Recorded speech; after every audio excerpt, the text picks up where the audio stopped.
year 1947. A gang of neighborhood kids were playing on the shore of a local pond when one of them, named Tanaka, lost his footing and fell into the water. His friends ran to get help immediately, and rescue divers were on the scene within few minutes. They hurried into the water to look for the lost boy. Few minutes later, the divers caught a glimpse of his body at the very bottom of the lake. But when they approached it, chills ran through their spines. The boy's lifeless body was perched upon a rock. It was as though the boy was sitting calmly, with his arms by his side, while waiting to be rescued and died eventually. His eyes and mouth were wide open, while his body swayed slowly, along with the movement of the water. However, the divers snapped out of the terrifying sight and brought the body back to the surface. While the villagers tried to forget about the tragedy and move on with their lives, bizarre rumors began to spread around the area.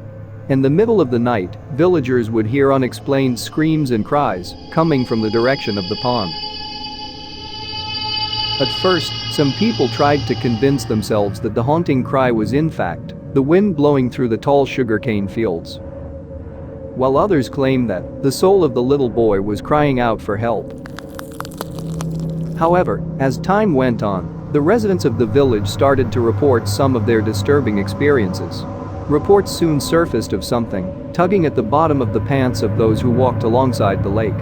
People became convinced that the boy's spirit was still trapped beneath the dark waters of the pond and tries to pull unsuspecting victims into his watery grave. Years passed without further incident. Then one day, this happened.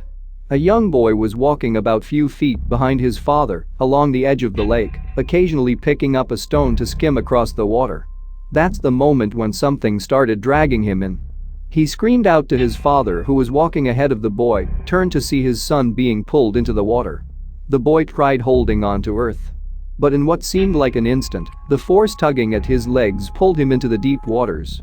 By the time the young boy's body had been located, he was also perched on a rock, with his eyes and mouth wide open, arms placed at his sides, swaying gently to and fro in the water. Fortunately, the boy was resuscitated once they brought him back to the surface. After this incident, villagers started hearing a plaintive cry from the pond in the darkness of night. It is rumored that the crying will continue until the boy finds a substitute to replace his spirit in the depths of the water. And then, he could be free to go on to the other world.